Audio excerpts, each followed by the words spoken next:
สวยหนามึงเราจะให้อาจารย์บอกอาจารย์บอกอาจารย์บอกเด้อเฮ้ยเสียงอันเทชาลีกินกล้วยเลยบอกเคยเห็นกล้วยก็เลยกินกล้วย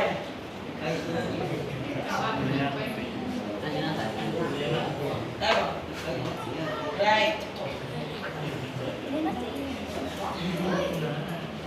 อันเทเสียงมาหอนได้บอกมาหอนไม่ยินตีโจดมาหอนน่ะ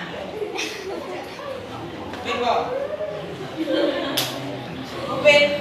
เสียงมาหอนก็เป็นเสียงแมวหอนก็เป็นบอก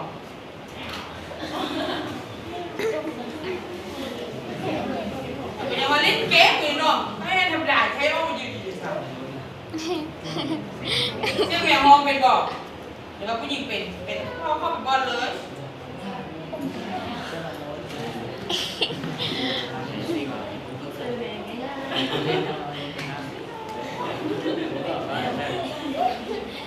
เราสามเชื่อเลยเข้าไปบอล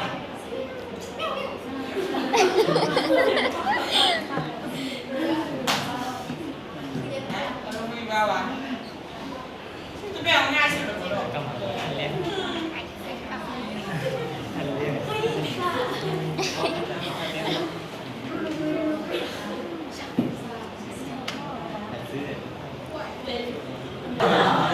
ฮ่าฮ่าฮ่า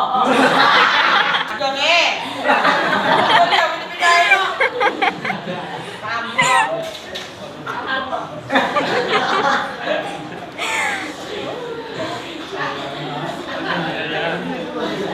ฮ่าฮ่าฮ่าฮ่าฮ่าฮ่า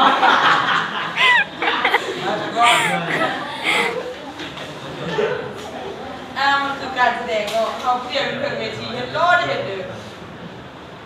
ผู้หญิงเสียงแมววะจะมาเฮ็ดทานตอนเวลาผู้บ่าวโทรมาเนาะครับโทรศัพท์แล้วเวลาเขินเลยนะเวลาเนาะ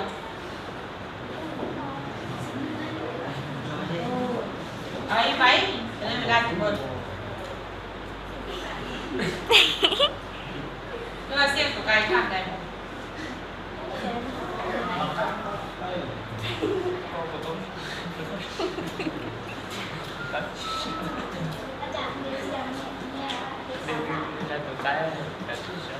มันยืนนี่เพื่อจะเห็นก่อนออกมายืนตรงหน้านี่เราจะให้เข้าไปก่อน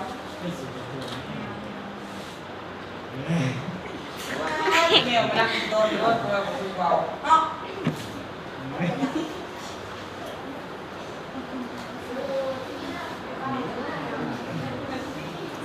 เบาเลยแม่ว่าเข้าไปก่อนแม่แม่เสียงน้อยเสียงอ่อนเนาะดอกง่าย